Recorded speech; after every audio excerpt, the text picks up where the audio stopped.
Hey everyone, and welcome to another episode of the Be Fearless and Create podcast. Today we have an amazing guest, and I'm just going to let her introduce herself to you all. Hello, everyone. It's a pleasure to be here with B and all of you today. My name is Michelle Demmerelle.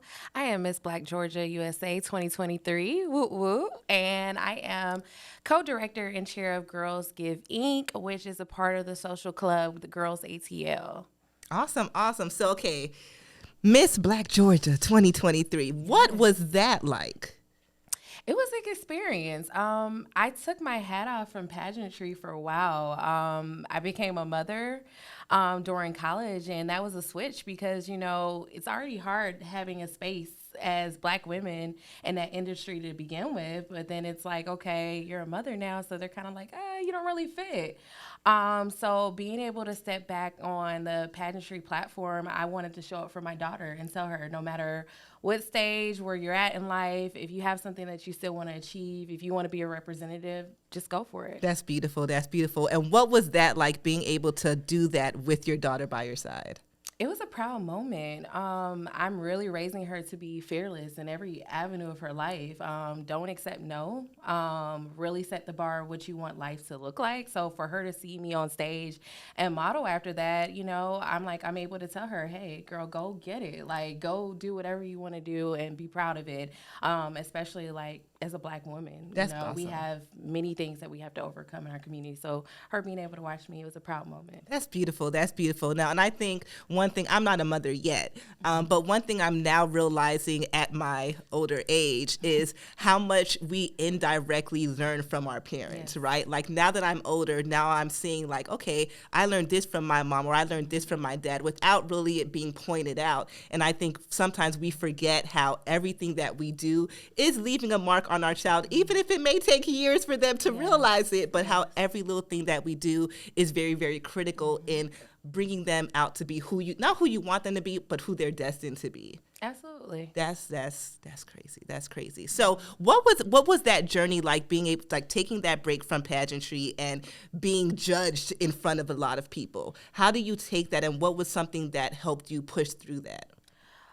It was a nerve-wracking experience for me because, like I've been saying for a long time, I'm like, man, I always said, what is my purpose in life, I'm like, what am I meant to do? And simultaneously between me entering pageantry, I lost my dad unexpectedly, so that was like a mental thing that I had to play through.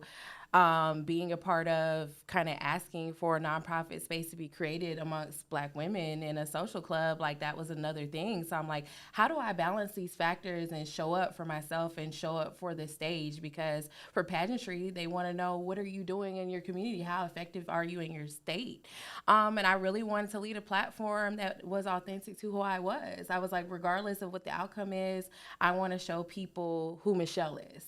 So being able to get on stage and see different women from different walks, age groups, we had the teen, MISS, and then Miss, seeing all of us show up, it was really important. So I'm like, wow, I'm nervous. I'm like, I know I'm being judged right now, but I just have to come as Michelle. So it was different for me because seeing myself as a younger girl competing in the USA platform to now where I am today, I'm like, man, it's changed dramatically. Now, what would you tell your younger self? Step into the room and own it every single time. Like, don't doubt yourself. Don't be afraid of a no. Don't be afraid of what the audience and who is watching. Build who you are, like, authentically. That's awesome. And I wish that's something that I would say I would preach to my younger self. Don't be worried about pleasing people. I tell people, I'm such a empath to other people sometimes that sometimes I'm like, okay, Michelle, you come second. And as an adult, I'm learning that, you know what, your character is your currency. I tell people. And I'm learning that, what I build and who I am is more important than pleasing other people around me. That's beautiful. So briefly, off camera, we were speaking about social media. Yes. And especially having a young daughter, how do you help build her confidence outside of social media without seeking that validation that social media tends to bring? You know what? I've always said, my daughter's like, man, I thought having like a younger mom would be cool, and I would get some pass, and the social media trend, it would be different. But I tell her, social media applies a lot of pressure in areas in our community. Like, they already have it rough going to school. They're worrying about what you wear, who am I fitting, what's popular right now, what's trending, and you don't realize what they're facing. And I told her, I really want to monitor what you're seeing on the outside and what the world is exposing you to, because you have forever to be exposed to that. You're going to go and be adult forever, but this small amount of time that you have to be a kid, embrace that. Embrace somebody guiding and directing you. And I've always said from day one with her, I am the foundation. I wanted to plant a seed in her that nobody else could break. Like, I didn't want other people to tell her certain things. So we have very raw, upfront conversations that now it's like when people bring stuff to her, she's like, wow, well, you already had that conversation with me.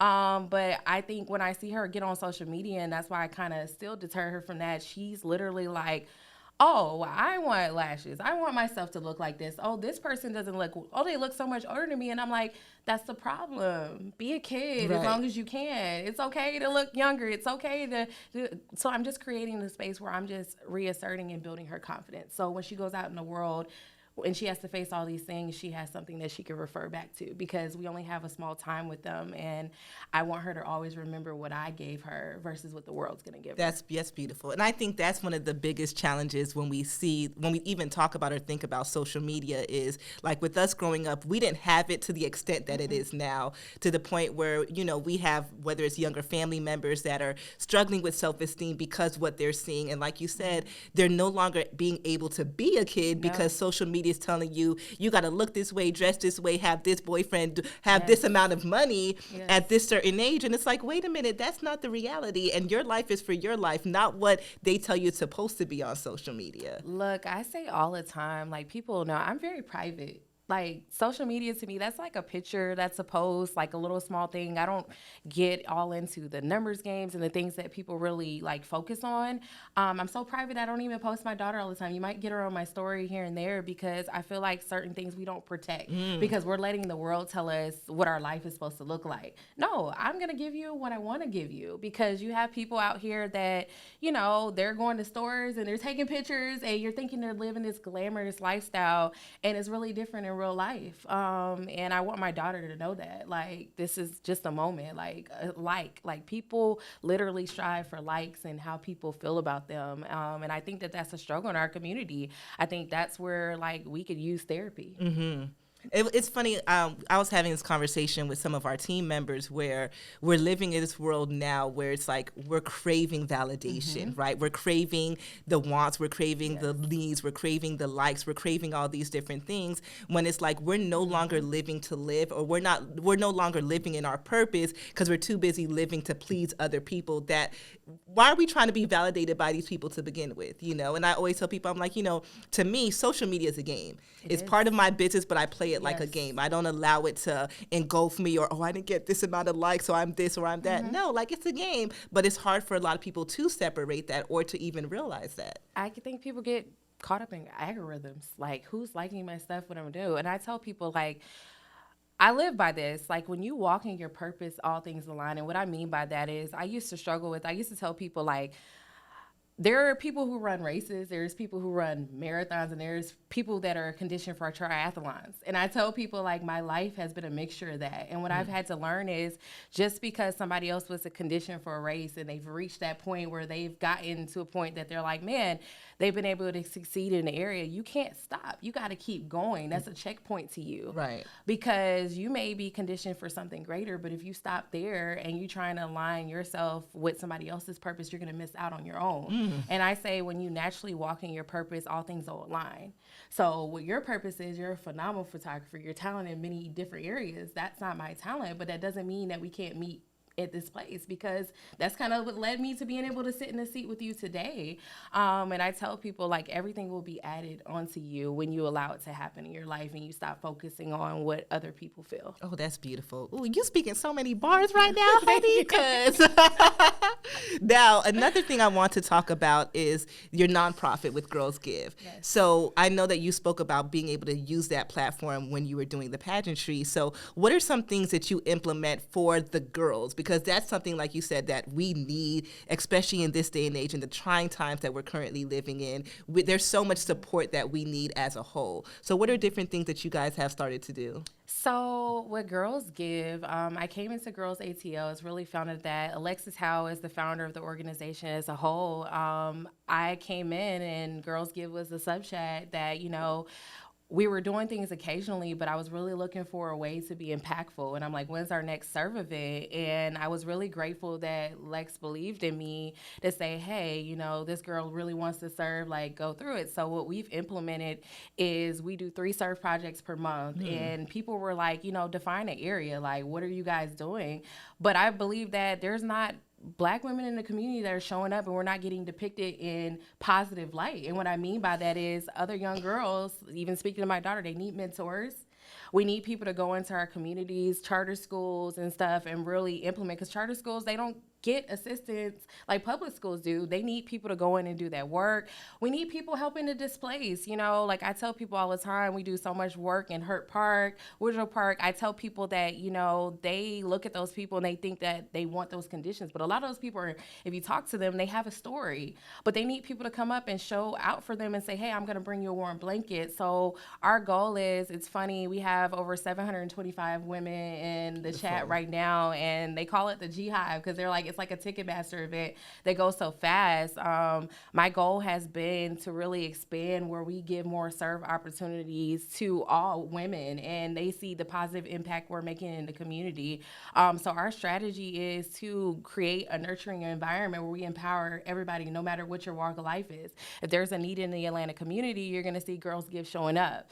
If there's a partnership that needs to be had, you're going to see us showing up. It doesn't matter if it's a social engagement to bring light. It doesn't matter if it's something in government. It doesn't matter if it's for schooling. We just want to know that we're there to be able to provide for those in need. That is beautiful. That is so beautiful. And like you said, there's so many young girls that need role models, you know, and it's sad that we're in the media industry, right, the entertainment industry, and we know that certain narratives are pushed, right, and it's like, especially within our community, certain narratives are pushed to keep us at a certain standstill where we don't even realize that. And I think that's so beautiful what you guys are doing and serving. I think sometimes we forget we're put here to serve, you know, we're servants, you know, we're put here to serve, we're put here to give. And sometimes it feels, I feel like the ego gets in the way of service. And to be able to, for you and everything that you guys are doing, for you guys, 700 women, that's amazing, first and foremost. That's the organization as a whole. Lex will have 20 chapters when we hit December. We'll be going to other states for the social part. We'll be in Tampa, Maryland, Houston, and just growing. And I tell people, for the nonprofit work, it's hard work. Servitude is hard work. It's less of you and more of what you can do for other people. So you don't do it for the applause. If you do it, like you said, for ego and many other things, it's going to create conflict. And I've seen that as Girls Give is growing and where I see it going and where I see the organization for Lex as a whole. But what I tell people is, everybody can have an impact when we work together. When you create space and tables, like room at the table for another woman, we win together. And I think we miss that in our community so many times. Like, I'm okay with coming alongside somebody's vision that they already had a platform and saying, hey, what can I do to uplift and make it greater? What can I do to help other individuals? And I think when we do that, we win and we help others in need. right. We go faster together that, you know, and sometimes it's, again, the ego where I want to do it myself. And it's just like, but if you can work with others, you know, oh man, there was a point that I wanted to make while you were talking. Oh man, what was it? Balance. Yeah, balance. So when you're serving, because I know there's one there. We always speak about when you're serving, your cup has to be full as well. And sometimes I know I fall victim to it so much where you're pouring into so many other people that you're not pouring back into yourself. How are you finding that balance to still be able to pour into yourself and your daughter while also pouring into others? Man, that cup is really tough sometimes. I'll be honest with you. Like I told you, I'm such an empath, and I'm always thinking about other people that I sometimes don't put Michelle first. And what I mean by that is, like I told you, I went through a season. Like my dad passed away, my mom was in and out of hospital, dealing with those emotions and stuff. I was still having to balance being there for my family, being there as a mother, showing up with my community, showing up in finance, what I do on a regular basis as well. So what I am learning that makes it easy to fill my cup is I now feel like I'm aligned to my purpose. So when you're aligned to your purpose, even on days that you get tired, your passion and your flame to do what you feel like God destined you to do, it keeps you going. And what I mean by that is I might get off work and then I have to do things that are mom like practices and investments there. And I stay up and I'm constantly on calls with partners or doing things. And I might stay up until 12 a.m., but I'm okay with that when I sit down because I'm like, you know what?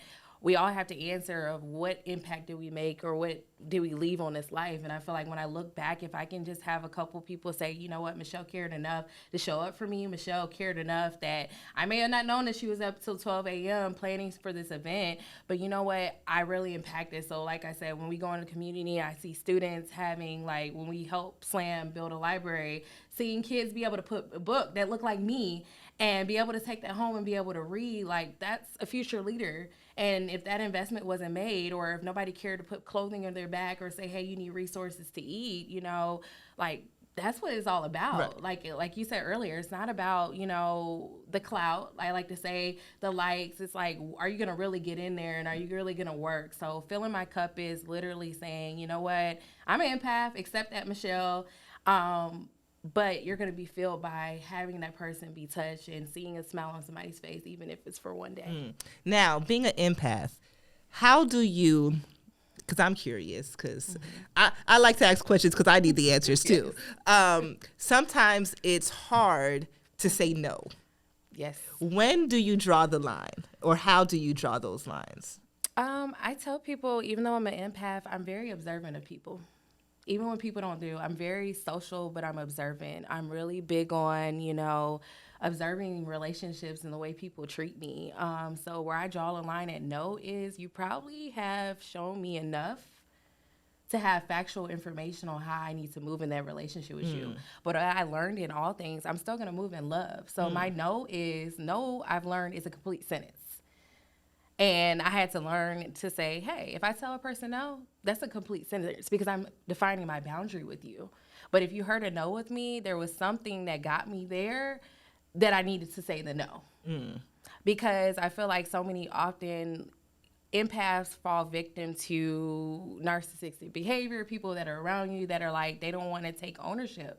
But a no for me as an empath is literally me saying, I chose me this time.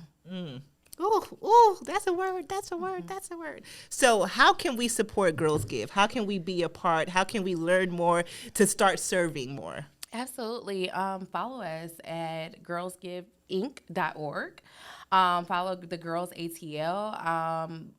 You can come make donations. We're doing Giving Tuesday. So Giving Tuesday is a huge thing in a nonprofit space. Giving Tuesdays on November 28th this year, but there's a lot of time to impact the community leading up to it. For us, we're doing Christmas on Us at Ebenezer. We're partnering with Restoring One Hope. We'll be giving every necessity that you can think of to those that are displaced and they don't have a home. Like it's cold outside, it's raining today in Atlanta. So that's one space. Tiny Blessings. We're going to be blessing women with diapers and necessities for their kids. So I would just say go check out our website. Come join alongside us. We have many partners that, we partner with to ensure, because like I said, Girls Give is not a self-fulfilling nonprofit. We believe partnership and bringing resources together, that's what really makes the difference. So I would say go check out our website, go follow us, hey, saying, Michelle, hey, I want to come serve with you today. Make a donation. Every donation truly goes to the right place. Awesome, awesome. So we always like to end our podcast asking or giving a motivational word to how do you be fearless and create in your life? Oh, that's a good one. I think I am fearless and I create by really finding purpose in Michelle and aligning and creating through making room for women after me. Beautiful, beautiful. So how can we follow you, Michelle? You can follow me at Michelle Demmerelle on Instagram. And like I said, the Girls Give and the Girls ATL page is for our social platforms as well. Awesome. Thank you so much for tuning into this episode. Be sure to follow us and look out for the next episode coming up soon. Thank you for having me, B. Thank you. Thank you.